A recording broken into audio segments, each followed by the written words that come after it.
Omo, you guys won. I'm having to do another video. Um, when I did the first one, I didn't see myself doing like another one, but now I'm going to have to continue to do this. My name is Okbayemi Olugbemero, and I think I'm a brand storyteller. That's what one of the things I have been doing for like the last 8 to 11 years. And you're welcome to my channel. Every time I have tried to explain what I do to someone who is not in design, by the time I'm done, they go, "Oh, so like that's what it means." Because at the end of the day, they get to see branding in a different way. Um, and today I'm going to be discussing misconceptions, a few misconceptions that people have about branding. Let me start with the story. A few years ago, I was in Accra. I was working for one of the biggest radio stations in the whole of Southwest Nigeria. And there is one very, very, very important restaurant that is it restaurant? No, Nabuka. Where will you go? In one of my journalistic escapades, journalists know the best bars and the best party spots, the best joints in any state. Just visit the secretariat, so we went somewhere to eat after work, and I got to see how like there were a lot of big cars parked, and people were parking and arranging their agbada to come and eat inyo and betal gufe. And the place does not have a signboard, but everybody knows where it is. Rather, the people who need to know where it is. Would you say because the brand does not have like all those stuff that we say branding is, that the restaurant or the booker is not a brand? Or it is a brand. Branding is a lot of things to a lot of people. It's for some think it's packaging, right? Packaging, like just get packages, just put design, put logo on stuff, then you have done branding. Or the other one, because I hate a lot, I like, one can brand kini, it was not good, it was not okay. For if you're not like a Yoruba speaker, what I meant is they just branded the stuff. And people think that branding is just doing stuff to something that is not good, just padding it with a lot of things, padding it with design to make it like the most amazing stuff. But it's not. Other people think branding is slapping logo on stuff. Other people think that branding is the whole scenario that you get to do when you're launching a brand. It's not. But there's a definition I saw somewhere that I'm going to read to you. It's by someone I have now come to love. He is the CEO of Brex. He says, in my opinion, it's not of branding, but of a brand. Because you need to understand what a brand is before you now get to the point of understanding what branding is, right? So in my view, a brand is the externalization of your core beliefs. It's about telling the world what you stand for in big and small ways. From billboards to how we build products to the copy on the footer of the email we send customers every day, every touch point is an opportunity to craft a connection to existing and prospective customers and clearly convey who they are. So that's like a good place to start this conversation, because it changes the dynamics that a lot of people have about what a brand is. I'm going to start with the first misconception.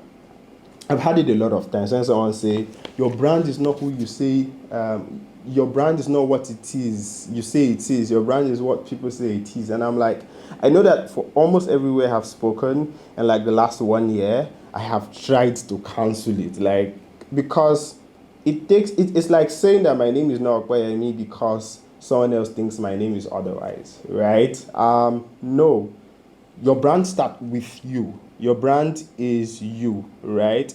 And if at any point in time there's a conflict between how you describe yourself and how your target market sees you, the response is not to take on the identity of the target market. The response is to find out why there is a conflict and harmonize, right? It's almost like saying that because someone describes you as X, you become Y. So let's take, for instance, right? You had like this very majority of people, like 100 people, describe you as X at a particular point in time, your business, and at another point, another 100 people describe you as X and Y, that means your definition will continue to change from time to time based on how the different people describe you. I mean, I don't think that's what you want to become. So it's one way to put it that you need to understand that you are the one deciding your brand. Your brand is you, right? Your brand is you. Another thing we have to understand is I always tell people that brands are like human beings, right? Like my videographer, Fikayo is Fikayo, right? I'm going to relate with him as Fikayo. Just imagine that at every particular point in time, Fikayo begins to change who he is based on the different people he meets across the different phases of his life. What will happen is that there are going to be different Fikayos, and you will subtly begin to distrust Fikayo because you're like, you're not even, what are you? And to who? How many people are you something to? I mean, when you are not, I mean, I am for everybody and for nobody. I mean, I didn't say anything, but I mean, you get the gist, right? So that's one. A second misconception that people have is that branding is having a logo. Branding is not having a logo. I mean, like I described booker when I started like this whole conversation, right? She runs a booker. She's having a brand, right? But she doesn't have a logo. She doesn't have a signboard, right? One thing I always say is that while the logo is the visual representation of the experience that you want people to remember you for, the logo is just that.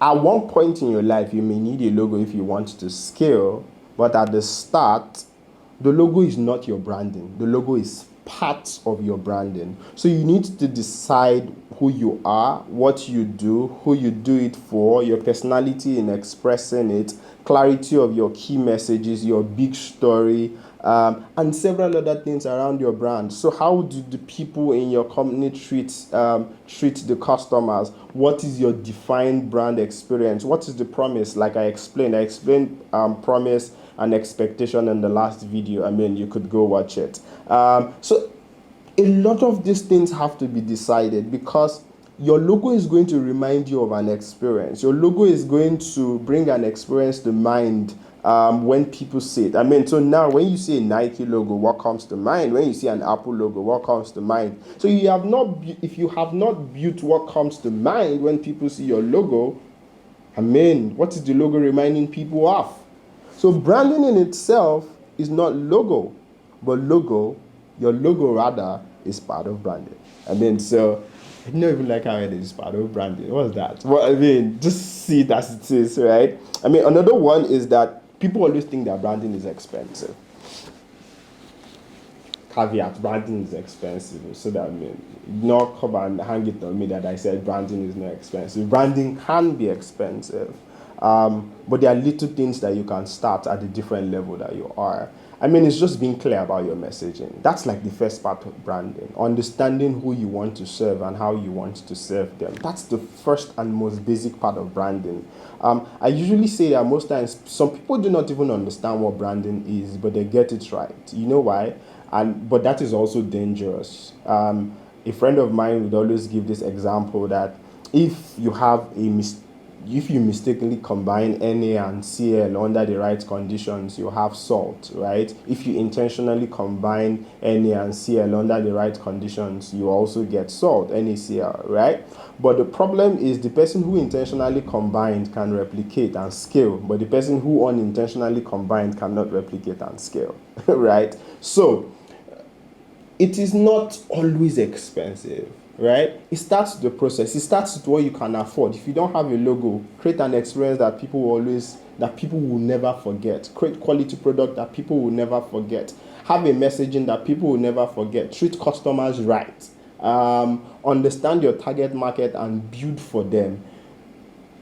You don't always have to start with the big things, right? I know this is relative, right? So I'm just trying to tell you that off the top of your head, what should come to your mind when you think about branding? First, it's not even money, but understanding what you want to achieve with branding, right? So it can be expensive depending on your level, depending on what you want to do, depending on the kind of product, depending on the kind of market. But at the core, some of the first things you need to pay attention to are things that you can do for yourself and not like break the bank. Or if you're just starting and you don't have access to the funds, there are a few things you can do to build your brand before you go on to the expensive stuff. Another thing, right, is that so fundamentally, right, branding should tick 4 boxes for me. It's rather fundamentally, right, branding should tick 3 boxes for me: identity, recognition, and consistent messaging. These things can change from time to time, right, in how you apply it, where you apply it, when you apply it. But the most important thing there is, if you have a consistent system that ensures that these 3 things work. I'm going to put an article under like the video that I kind of like wrote a few months ago that kind of like captures this. But you need to also understand that paying attention to the core helps you to understand a lot of things about branding. As I've explained throughout this video, so I'll just do like a short recap. Branding is not packaging, even though packaging can be part of branding. Branding is not your logo, even though your logo is part of branding. Branding is not always as expensive because there are basic things to pay attention to.